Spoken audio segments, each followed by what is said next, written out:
There we go. I'm just going to share the slides. Okay, so today is study skills writing for academic purposes. So, Festina, you were on last week, weren't you? You were here last week.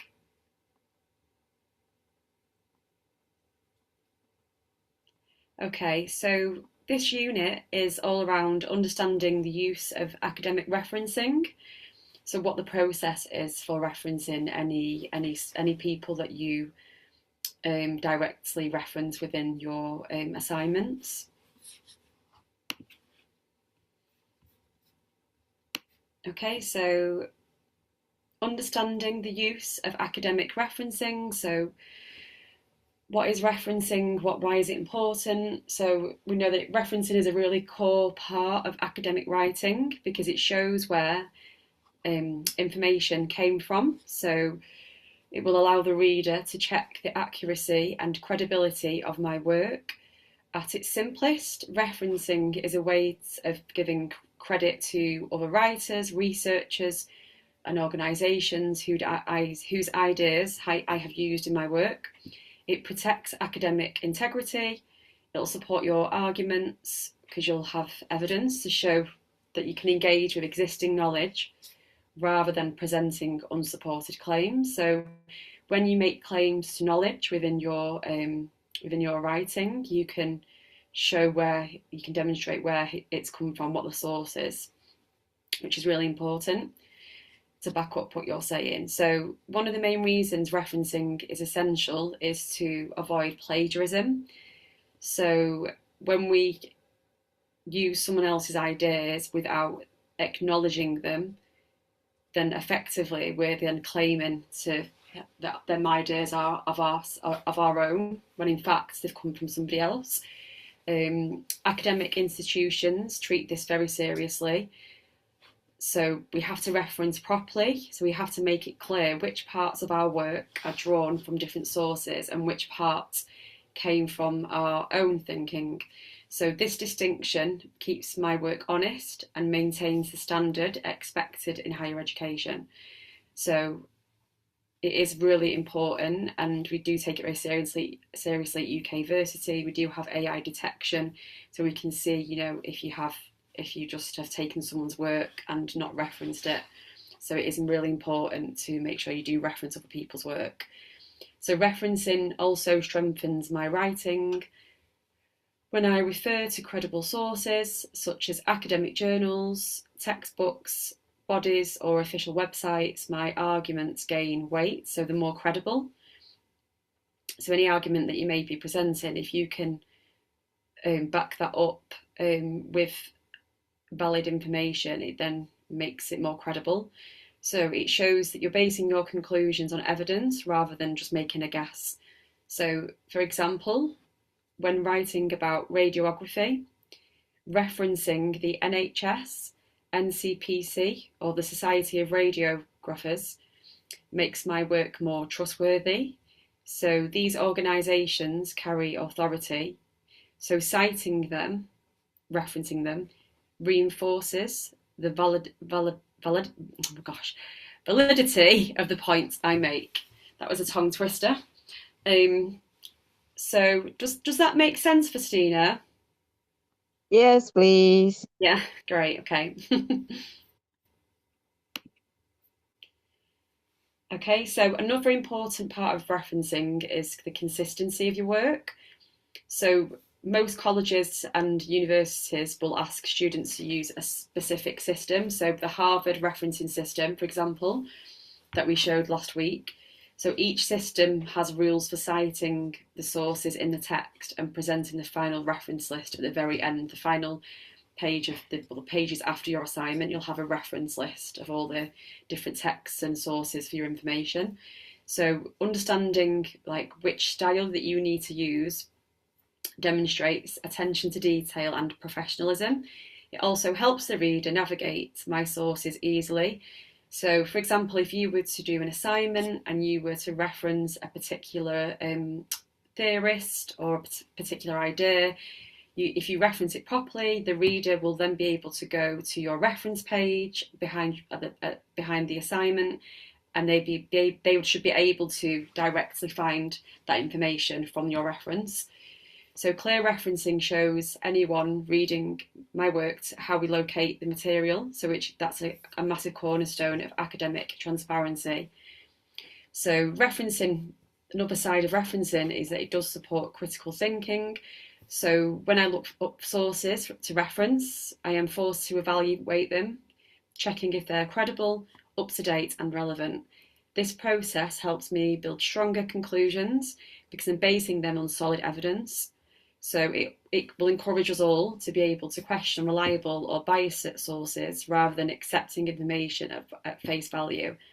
In this way, referencing becomes part of the analytical process rather than a simple technical requirement.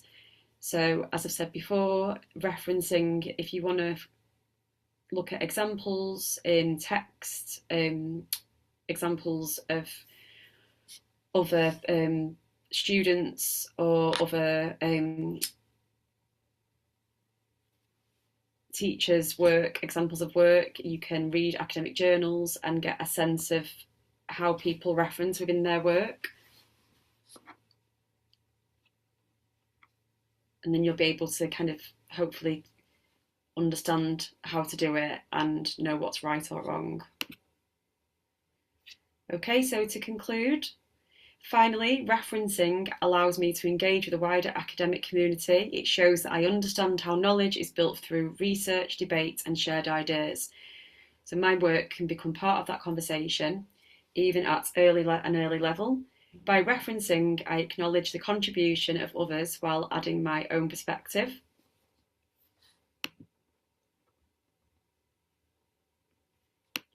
Okay, so the next few slides are quite wordy, but I'll try to shorten them down a little bit. So this is a case study of somebody that uses the referencing and how the Harvard referencing system. So when I prepare academic work, I use the Harvard referencing system because it is widely accepted and provides a clear, consistent way to acknowledge a range of sources.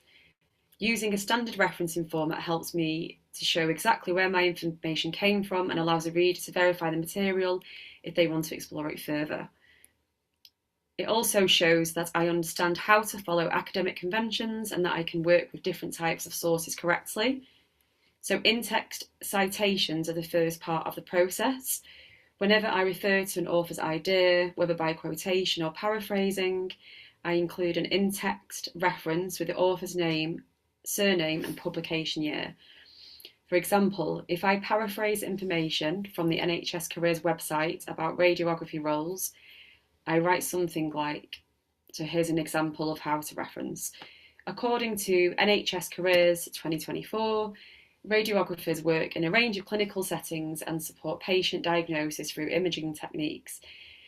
So if I use direct quotation, I add a page number where available. So if that was a direct quote, you'd put the page number at the very end of that sentence, and then that will help you avoid plagiarising other people's work. So the second part of this reference list is at the end of my work. So, for example, in the previous paragraph, the information is taken from NHS Careers 2024. A separate page after your assignment would be a referencing list. So then you would give further information around where that information has come from. So it may be NHS Careers 2024. You'd actually put the details of the website that you obtained that information from. So the next bit obviously is your reference list. So this is a massive list at the end, and each source I use will follow the standard Harvard format. I make sure to include a range of sources such as websites, academic texts, professional organisations and government guidance. Using varied sources strengthens the credibility of my work and shows that I can draw information from different places rather than relying on single perspectives. So, for example, if you could take two opposing ideas that you had got from different areas. One could be from a textbook, one could be from an academic journal, and you could say, you know, and as an example, this person thinks this about radiography, where another theorist has a contrasting idea. So you can present different ideas and perspectives on a subject matter. So here is an example of a Harvard reference. So this is the correct way. This is the correct way you would write it all out. This is the format. So you have the names of the authors, the year, the title, who it was published by, and the area. And then if it's a website, obviously it looks a bit different. So you'll have the website address on there.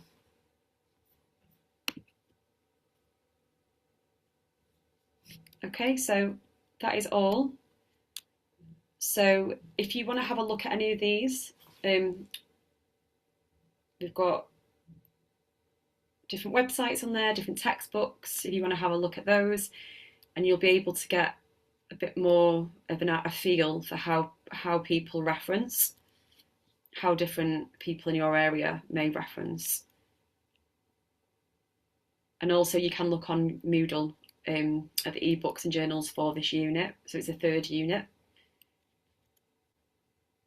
Any questions can go to learnerwork at ukversity.co.uk, and if you do have any questions, you can always call as well if you have anything that you're having problems with, and somebody will get back to you if they don't answer straight away. Festina, are you okay with all of that? Yes, I am. Okay, do you want me to have a look over the assignment? Have you had a look at the assignment? Not yet. So you can look at it. Yeah, I'll show you now. Okay, so can you see that? Yeah.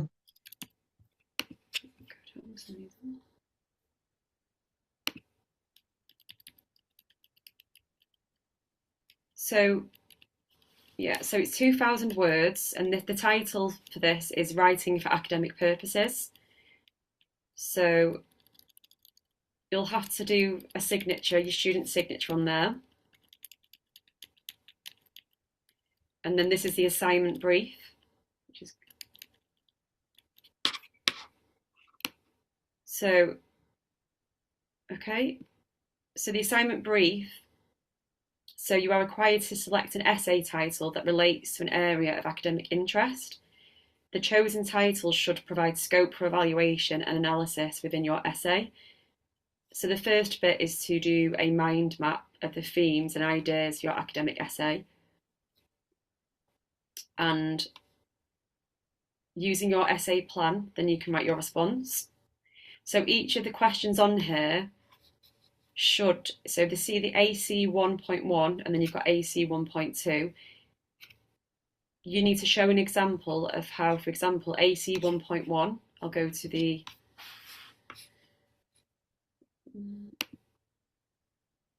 so there we go. So these are the learning outcomes. So when we assess work, any assignments that you've submitted, you want to make sure that you have demonstrated this, that you have met all of this criteria.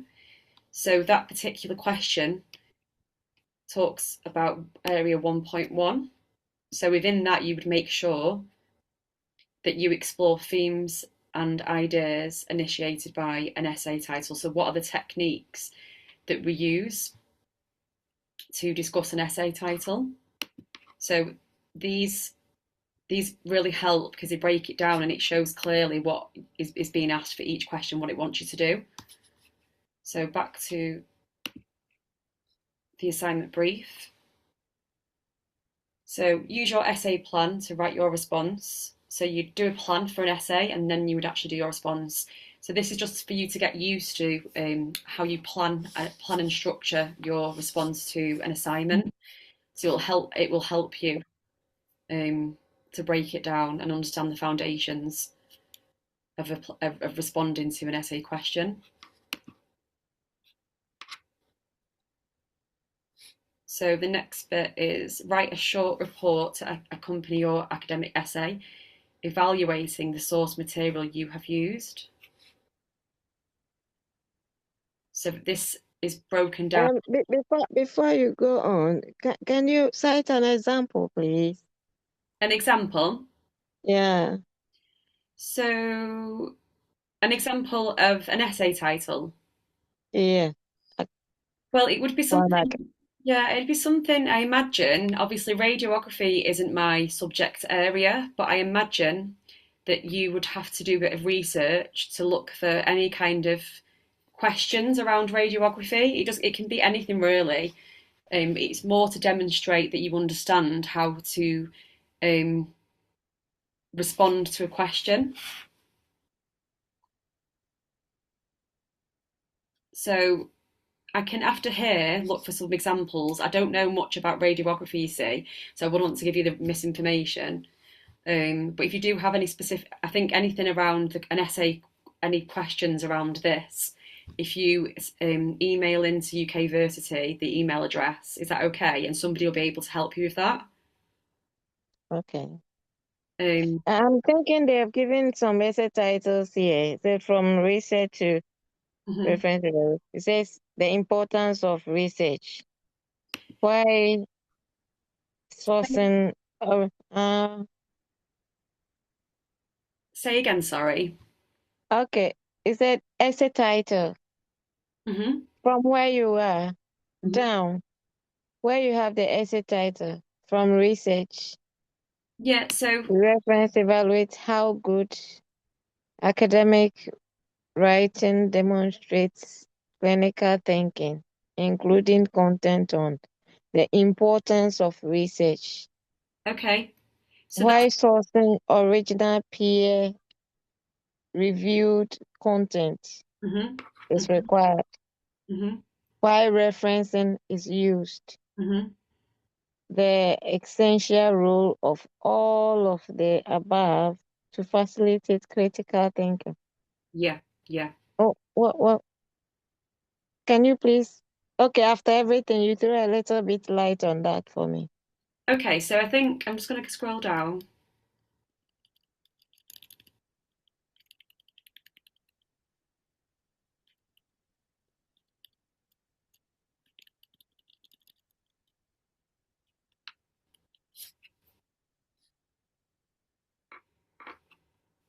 So that must connect to this bit here. So I think that's an example.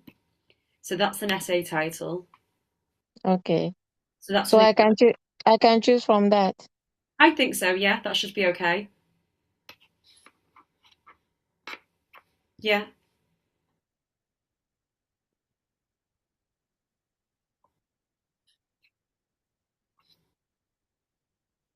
But what I will do for Stina, I'm going to go away after here and then just double check around this because it's not very clear. The So. last one is not very clear, but Mm, the three, because I was during the orientation, I was told in mhm. all my work I'll be given a question. Oh, some sorry, It's okay. sorry, It's okay. series of questions to choose from. Hmm. Um, So I'm I think maybe use this.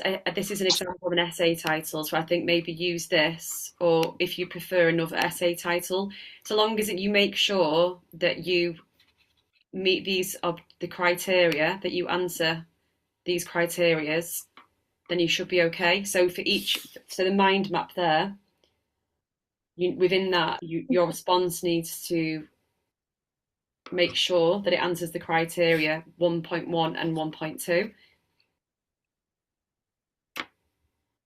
okay. But let me go back and ask about this because it's not very clear. Is that okay? Okay. So are we meeting tomorrow? We're meeting tomorrow, yeah. So I might not have a response back on this by tomorrow, um, but I definitely will by next week, just to make sure, because it is about all about understanding the question, isn't it? So Yeah. it's unclear because it says you are required to select an essay title, so it's not clear whether it's talking about this one here at the bottom. So I'll look into that. Is that okay? Okay. But do you understand? I'll just stop the recording there. All right. Stop the recording, it'll be a sec.